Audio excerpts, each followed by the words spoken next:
हम बोलना चाहते हैं कि आप जो भी बातें बोल रहे हैं उसके प्रूफ सोर्स कहाँ है, हमें प्रूफ सोर्स इलेक्शन कमीशन की वेबसाइट है, ज्ञानेश कुमार का जवाब है जो एक मिनट रुकिए जरा। ज्ञानेश कुमार ने कहा कि 00 एड्रेस उनके होते हैं। क्यों उसको मान्य नहीं दिया? मैम जब आप बोल रहे हैं इस चीज को तो सुप्रीम कोर्ट को भी इस चीज को दायित्व देना चाहिए था। अंजना जी, आप इलेक्शन हारते हैं उसके बाद यही बोलते हैं कि बूथ चोरी हो गया, बूथ पे एग्जिट हो गया, कुछ भी हो गया, मतलब उसको टच नहीं करने दिया था, आपको शायद पता नहीं होगा। कुछ वो कह रहे हैं कि फेयर इलेक्शंस भी होते हैं, जहां आप जीतते हैं वहां चुप रह जाते हैं, जहां जहां हारते हैं चुनाव आयोग, हम 2018 में 3 राज्यों में चुनाव जीते और हमने तब भी कहा कि ईवीएम में गड़बड़ है। हम आज भी कह रहे हैं कि इलेक्शन आपका पूरी तरह से रिग्ड है। 00 एड्रेस जो दिमाग रिग्ड है ना, उनको सब कुछ ही रिग्ड दिखेगा भैया, इन पे मत भरोसा करो। जुबली हिल्स का बाइपोल हुआ जिसमें कांग्रेस नंबर 1 आई है, 90,000 वोट कांग्रेस पार्टी को मिले। ठीक है, ना उनसे सवाल है, बच्चों का दोनों का सवाल। ज्ञानेश कुमार ने कहा कि 00 एड्रेस उनके हैं जो लैंप पोस्ट के नीचे सोते हैं। ये मेरा जवाब है। क्या सबूत चाहिए आप लोगों को? अब मुझे आप बता दीजिए कि 00 अगर एड्रेस है तो बूथ कैसे डिसाइड होगा, कौन से बूथ पे वोट डालेगा? बताइए जरा आप। सर आपने ताली। सर आपने पेपर लीक पे सवाल किया। हे राम क्या तरीका है जनता पे? सर आपने पेपर लीक पर सवाल किया। राजस्थान में सबसे ज्यादा पेपर लीक आपके सरकार में हुआ है। सर मैं आपसे एक क्वेश्चन पूछना चाहता हूँ, आप बस इतना बता दो। आपने जो भारत जनता पार्टी के बारे में इतना कुछ बोला बीजेपी के बारे में, ठीक है, मैं बस एक क्वेश्चन पूछना चाहता हूँ। आप ये बता दो इंडिया में सबसे ज्यादा सरकार कौन सी गवर्नमेंट की है, बीजेपी की है या कांग्रेस की? आप बस इतना बता दो, बीजेपी की है या कांग्रेस की? साल तक शासन वोट चोरी से प्रधानमंत्री मोदी बनारस जीते हैं। नहीं ये गलत है।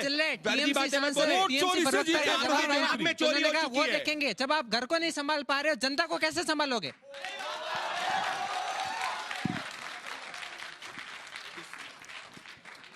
सर सवाल बहुत सीधा है। वो कह रहा है कि एसआईआर पर क्या इंडिया गठबंधन एग्जिस्ट करता है, और अगर करता है तो एसआईआर पर स्टैंड क्या है साहब? देखिए एसआईआर पर हमारा स्टैंड ये है कि हम अपने फॉर्म भरेंगे, लेकिन मैं एक सवाल आज आप लोगों से पूछ लेता हूं। 4 नवंबर से लेकर के 26 नवंबर तक 23 दिनों में जो उत्तर प्रदेश की अगर हम बात करें तो 41% जो है वो डिजिटाइजेशन हो गया था।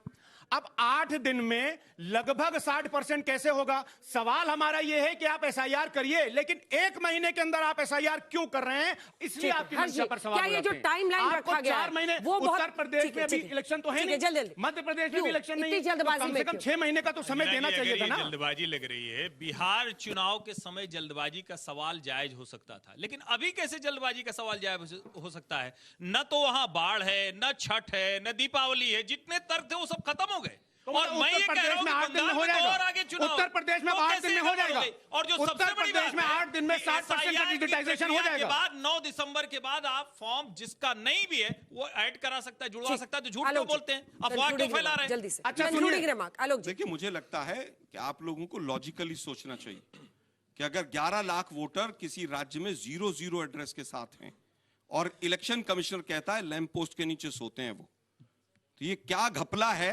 इसको घर जाके सोचिएगा। 500 वोटर पलवल में एक बीजेपी के लीडर के घर पे मिलते हैं। ये क्या घपला है, इसको सोचिएगा।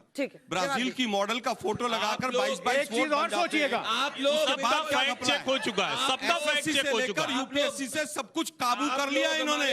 अंजना जी इनको घर जाके शांति से आप लोग युवा है, जेंजी है, बिल्कुल लॉजिकली सोचिएगा कि अभी बाइपोल हुआ था जुबली हिल्स में, कांग्रेस नंबर 1 कैसे आ गई? बिल्कुल लॉजिकली सोचिएगा। तरन तारण के अंदर आम आदमी पार्टी कैसे जीत गई? बिल्कुल लॉजिकली सोचिएगा कि 27 साल बाद पीडीपी जम्मू कश्मीर के अंदर एक बाइपोल में सीट कैसे जीत गई? बिल्कुल लॉजिकली सोचिएगा कि राहुल गांधी प्रियंका वाड्रा सांसद कैसे बन गए अगर चोरी हो रही थी तो।